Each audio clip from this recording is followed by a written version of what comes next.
अगर आप भी उन्हीं लोगों में से हैं जो हर वक्त अपने आप को और अपनी लाइफ को कोसते रहते हैं और ये कहते हैं कि भगवान सिर्फ मेरे साथ ही ऐसा क्यों करता है, तो आपको शायद और बाकी लोगों के बारे में जानने की ज़रूरत है। हो सकता है उनकी प्रॉब्लम के आगे आपको अपनी खुद की प्रॉब्लम बहुत छोटी दिखाई दे। ये है हेल एल्रोड। साल 1999 में जब वो 20 साल के थे तो उस वक्त उनकी लाइफ एक बहुत ही अच्छे पेस पर चल रही थी। वो अपनी कंपनी के टॉप सेल्समैन में से एक बन चुके थे और इतना पैसा वो वहाँ से कमा पा रहे थे जितना कि उन्होंने पहले कभी इमेजिन भी नहीं किया था। एक केयर करने वाली गर्लफ्रेंड थी और हर वक्त सपोर्ट करने वाली एक फैमिली भी। लगभग हर चीज़ वो एंजॉय कर रहे थे जो वो अपनी लाइफ से चाहते थे।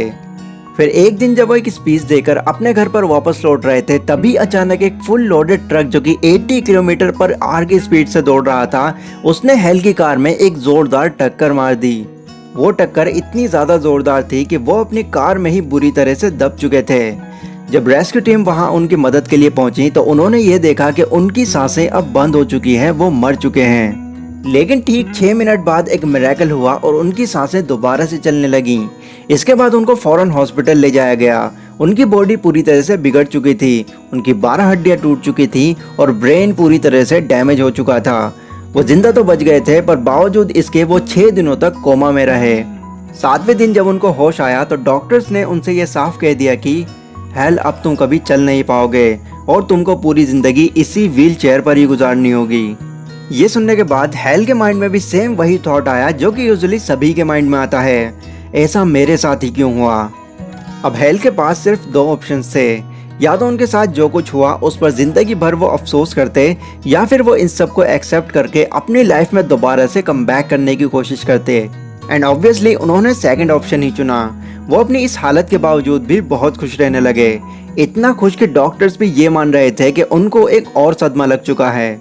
लेकिन इस छोटी सी थॉट प्रोसेस ने उनको इतना पॉजिटिव बना दिया था कि वो 2 गुना स्पीड से रिकवर होना शुरू हो गए और सिर्फ 7 हफ्तों के अंदर अंदर उन्होंने डॉक्टर्स को गलत साबित किया और व्हीलचेयर को छोड़कर पैरों पर चलना शुरू कर दिया। और फिर हॉस्पिटल से डिस्चार्ज होने के बाद उन्होंने एक ऐसा मॉर्निंग रूटीन फॉलो किया जिसने उनको सच बहुत हेल्प करी अपनी लाइफ में वापस से कम बैक करने के लिए। और ये कम बैक इतना इफेक्टिव था कि जिस हेल एल्रोड से डॉक्टर्स ने यह कह दिया था कि तुम अब कभी चल नहीं सकते, वही हेल एल्रोड साल 2008 में 52 घंटे की अल्ट्रा मैराथन में भागे, जो हर एक नॉर्मल इंसान के लिए कर पाना भी आसान नहीं है। इन 6 मॉर्निंग हैबिट्स को उन्होंने अपनी लिखी हुई बुक द मिरेकल मॉर्निंग में मेंशन किया है, जो आज मैं आपको इस वीडियो में बताने वाला हूँ, जिसकी मदद से आप भी अपनी मॉर्निंग को काफ़ी प्रोडक्टिव बना सकते हैं। क्योंकि मॉर्निंग अगर आपकी प्रोडक्टिव होगी तो ऑटोमेटिकली पूरा दिन आपका प्रोडक्टिव ही जाएगा।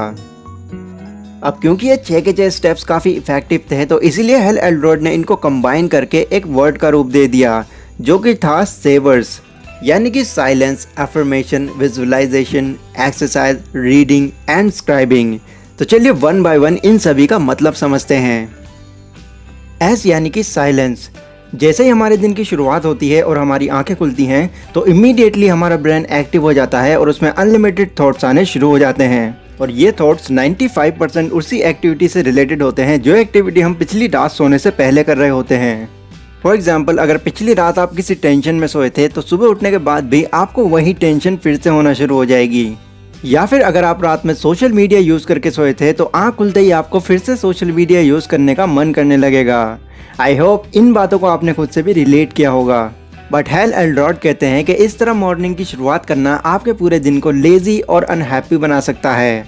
इसके बजाय आपको कुछ ऐसा करना चाहिए जो उठने के बाद आपके ब्रेन को रिलैक्स फील कराए। अब वैसे तो हेल इसके लिए मेडिटेशन को सजेस्ट करते हैं, बट अगर आपको मेडिटेशन करना उतना खास पसंद नहीं है तो आप अपने दिन की शुरुआत एक ग्रेटिट्यूड से कर सकते हैं। जैसी भी कंडीशन में अभी आप हैं, इस दुनिया में हज़ारों लाखों ऐसे लोग हैं जो आज भी आपसे कहीं ज़्यादा बुरी कंडीशन में हैं और मुश्किल से ही अपनी लाइफ में सर्वाइव कर पा रहे हैं। तो जैसे ही सुबह में आपकी आंख खुलती है तो सबसे पहले आपको थोड़ी देर के लिए साइलेंट हो जाना है और जिस भी रिलीजन से आप बिलोंग करते हैं उन गॉड को आपको दिल से थैंक्स कहना है। उन्होंने आपको उन हज़ारों लाखों लोगों से ज़्यादा अच्छी लाइफ दी है। ए यानी कि अफर्मेशन। मोहम्मद अली जब इतने फेमस बॉक्सर बने भी नहीं थे पर फिर भी वो अपने आप से हर रोज़ एक बात ज़रूर बोलते थे कि आई एम द ग्रेटेस्ट। फिर उनकी इसी सोच ने उनको अंदर से इतना पॉजिटिव बना दिया कि एक टाइम पर आकर वो ग्रेटेस्ट बन ही गए। हाँ, ये बात भी सही है कि उन्होंने इसके लिए काफ़ी हार्डवर्क किया है, बट ये हार्डवर्क पॉसिबल भी इसी सोच की वजह से ही हो पाया है। इमेजिन कीजिए किसी से हारने के बाद अगर वो ये सोचकर बैठ जाते कि मैं एक अच्छा बॉक्सर नहीं बन पाऊंगा, तो मोहम्मद अली नाम का फेमस बॉक्सर आज हमें शायद ही देखने को मिलता।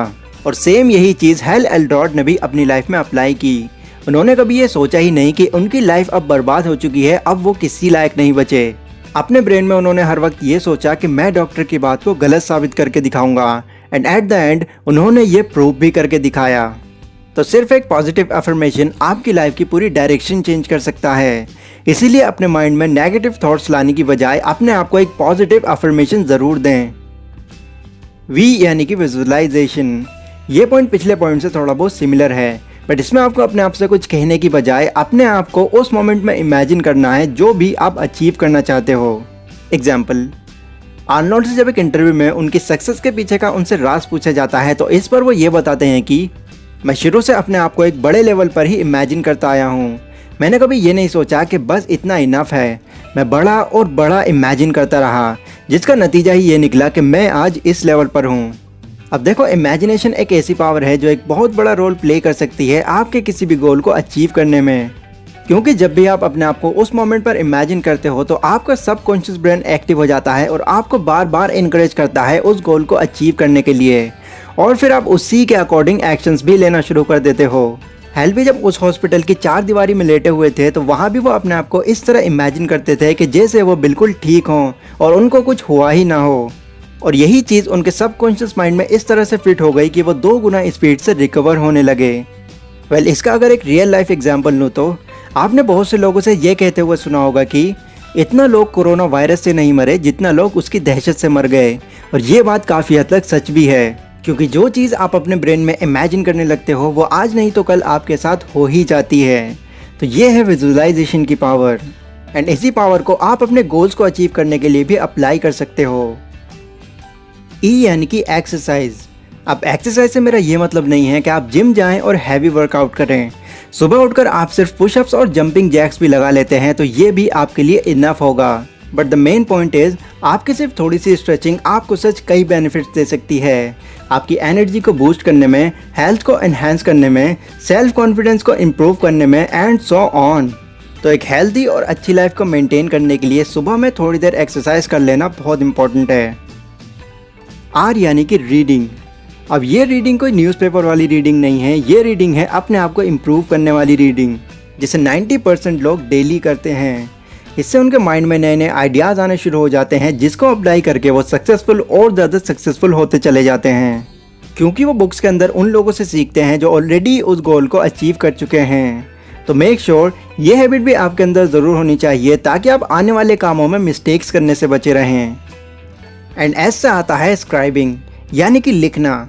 अब देखो, दिन भर में हमारे ब्रेन के अंदर हज़ारों थॉट्स घूमते हैं, जिनमें से कुछ नए आइडियाज़ भी होते हैं, पर क्योंकि हम उनको कहीं पर नोट डाउन नहीं कर पाते तो वो आते हैं और चले भी जाते हैं। रीज़न, हमारा ब्रेन कुछ इस तरह से बना हुआ है कि वो एक टाइम में सिर्फ एक चीज़ पर ही ज़्यादा फोकस कर सकता है। लेकिन अगर आप किसी न्यू आइडिया को उसी टाइम पर नोट डाउन कर लेते हैं तो आगे चलकर वो आपके लिए करियर अपॉर्चुनिटी भी बन सकता है। अब हो सकता है कुछ लोगों के लिए हर वक्त एक डायरी रख पाना मुश्किल हो, तो उसकी जगह आप अपने फ़ोन का भी यूज़ कर सकते हैं, वरना कब कौन सी बड़ी अपॉर्चुनिटी आपसे मिस हो जाएगी आपको पता भी नहीं चलेगा। तो ये सब बातें मैंने आपको हेल एल्ड्रॉड की बुक द मिरेकल मॉर्निंग से बताई हैं। इस बुक में इससे रिलेटेड और भी ऐसी टेक्निक्स बताई गई हैं जो आपकी मॉर्निंग को काफ़ी ज़्यादा प्रोडक्टिव बना देंगी। तो अगर आप इस बुक को अभी परचेज़ करना चाहते हैं तो डिस्क्रिप्शन में मैंने आपको एक लिंक दिया हुआ है, वहाँ पर जाकर आप इस बुक को परचेज़ कर सकते हैं।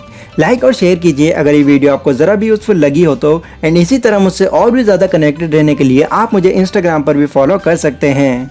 तो मैं मिलता हूँ अपनी अगली वीडियो में, तब तक के लिए टेक केयर।